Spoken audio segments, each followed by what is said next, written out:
लखनऊ की एक बिल्डिंग में आग लगी और 15 बच्चे मर गए और इनमें से एक भी बच्चे की मौत आग में जलकर नहीं हुई है। मतलब सबकी मौत धुएं में दम घुटने से हुई है। लेकिन जिस फ्लोर पर ये लोग फंसे थे ना, वहां कोई खिड़की नहीं खुली। और खिड़की इसलिए नहीं खुली क्योंकि टफन ग्लास लगे हुए थे। और टफन ग्लास इसलिए लगे थे क्योंकि उस बिल्डिंग में किसी नियम का पालन हो ही नहीं रहा था। और नियम का पालन इसलिए नहीं हो रहा था क्योंकि किसी ने बिल्डिंग को कभी भी चेक ही नहीं किया।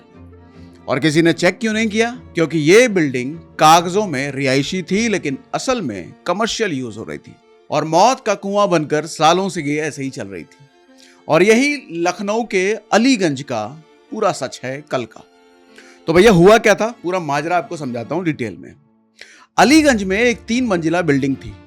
नीचे पेट शॉप था और क्लिनिक था, और ऊपर लर्निंग स्पेस, कोचिंग और हेड हॉपर एनिमेशन स्टूडियो चल रहा था। और वहां ज्यादातर वो बच्चे थे जो गर्मी की छुट्टियों में एनिमेशन सीखने आए थे। कल दोपहर में आग लगी और पहले लगा कि ये आम घटना है, छोटी घटना है, लेकिन कुछ मिनटों में काला धुआं पूरी बिल्डिंग में भर गया और बच्चे खिड़कियों से लटकने लग गए और कुछ पाइप के सहारे नीचे उतरने की कोशिश करते हुए दिखे। एक लड़के ने तो ऊपर से नीचे छलांग भी लगा दी और ग्रिल पर वो जाकर के गिरा। इधर बाहर परिवार वाले पहुंच गए और चीख पुकारे शुरू हो गई। सूचना मिली तो फायर ब्रिगेड भी 2 मिनट में पहुंच गया, लेकिन बिल्डिंग में घुसने का सिर्फ एक रास्ता था और वो रास्ता आग की लपटों में पूरी तरीके से घिरा हुआ था। और जब बच्चे आग से घिर गए तो खुद को बाथरूम में बंद कर लिया। और बाद में खबर मिली कि सारे बच्चे धुएं में दम घुटने से मर गए।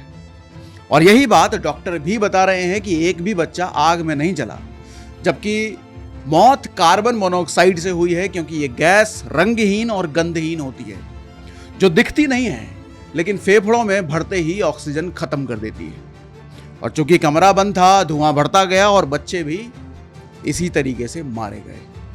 लेकिन अगर वो टफन ग्लास टूट जाता तो धुआं बाहर निकल जाता और शायद बच्चे भी बच जाते।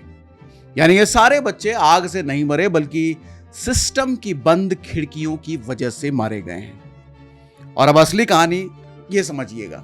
1980 में यह बिल्डिंग लखनऊ विकास प्राधिकरण ने रिहायशी मकसद से अलॉटमेंट की थी और 2013 में वीरेंद्र और सुरेंद्र शुक्ला ने खरीदी थी। लेकिन 2014 में बिना किसी अनुमति के इसको कमर्शियल कॉम्प्लेक्स बना दिया गया और हाउस टैक्स के रिकॉर्ड में आज भी यह बिल्डिंग रिहायशी दर्ज है। और फिर 2016 में जब एलडीए ने अवैध निर्माण देखा और तोड़ने का आदेश दिया, लेकिन मालिक कोर्ट चले गए और 2 महीने में वो आदेश पलट गया। यानी कि अगर वो बिल्डिंग 2016 में टूट गई होती तो 2026 में 15 बच्चे नहीं मरते। और अब यहां थोड़ा रुक कर बड़ी बात बताता हूं आपको, क्योंकि ये सिर्फ लखनऊ की कहानी देखो नहीं है। अभी कुछ दिन पहले दिल्ली के मालवीय नगर में होटल में आग लगी थी। वहां भी एक ही रास्ता था। उस होटल में 6 कमरों की अनुमति थी और 20 से ज्यादा कमरे बने हुए थे। और जब आग लगी तो निकलने के लिए जगह ही नहीं मिली और इसी तरीके से मौतें सामने आई। और कल लखनऊ में भी कुछ ऐसा ही हुआ है। रिहायशी नक्शा पास करवाया था, कमर्शियल इक्विटी चला रहे थे। दिल्ली और लखनऊ दोनों जगह फायर एनओसी नहीं थे और दोनों जगह एक ही एंट्री और एग्जिट का रास्ता था। और देखा जाए तो ये कोई संयोग मुझे नहीं लगता, क्योंकि पूरे देश में ये पैटर्न आपको देखने को मिलेगा कई जगहों पर। दिल्ली एनसीआर जैसे मेट्रो शहर में हजारों ऐसी गलियां जहां 2 बाइक एक साथ घुस नहीं सकती, लेकिन उन्हीं गलियों में बड़े बड़े होटल, कोचिंग सेंटर, गोदाम, दुकानें धड़ल्ले से चल रही हैं। और वहां फायर ब्रिगेड की गाड़ी तो क्या, एक एम्बुलेंस कतई नहीं पहुंच सकती। अब जरा सोचिए, अगर आग जैसा कोई हादसा हो जाए तो हालात क्या बनेंगे? ये सोच करके रूह कांप जाएगी आपकी, क्योंकि हर नुक्कड़ चौराहे पर ऐसी बिल्डिंगें हैं यहां पर, और पता नहीं एनओसी है भी कि नहीं है, कोई देखने वाला है नहीं। और इस तरीके से ये मौत के कुएं बिना किसी जांच परमिशन के चलते आ रहे हैं सालों से। जब तक कोई हादसा नहीं हो जाता, किसी को उसकी परवाह नहीं है। और हर बार हादसे के बाद वही होता है, क्या? जांच, एसआईटी बनती है, अफसर सस्पेंड होते हैं और फिर एक दिन कहीं और वही आग की खबर सुनने को आपको फिर मिलने लग जाती है। पुरानी वाली बात लोग भूल जाते हैं। लखनऊ में भी यही हुआ है। सीएम योगी आदित्यनाथ मौके पर गए, एसआईटी बनी, एलडीए, बिजली विभाग, फायर ब्रिगेड के 4 अधिकारी सस्पेंड हुए, एफआईआर दर्ज हुई और 4 गिरफ्तारी भी हो गई। लेकिन एसआईटी बना देने से जो बच्चे मारे गए, क्या वो वापस आएंगे? जवाब है नहीं। इसलिए आज सिस्टम और गुनाहगार के बीच की कड़ी तोड़ने की जरूरत है। और इस हादसे का गुनाहगार सिर्फ एक बिल्डिंग का मालिक नहीं है।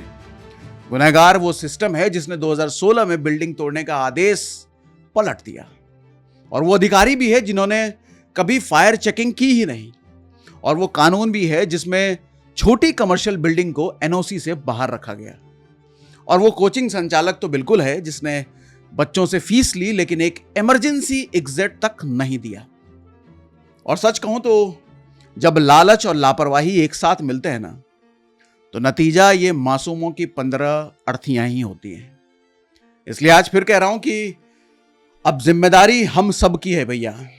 अगर आपका बच्चा किसी कोचिंग में पढ़ता है तो एक बार जा करके वहां जरूर देख लीजिए कि क्या वहां एक से ज्यादा निकलने का रास्ता है, क्या वहां खिड़कियां खुलती हैं, क्या फायर सिस्टम प्रॉपर लगा हुआ है या नहीं।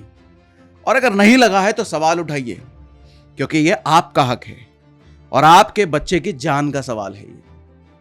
सरकार से मांग ये होनी चाहिए कि हर कोचिंग का जरूरी फायर ऑडिट होना ही चाहिए।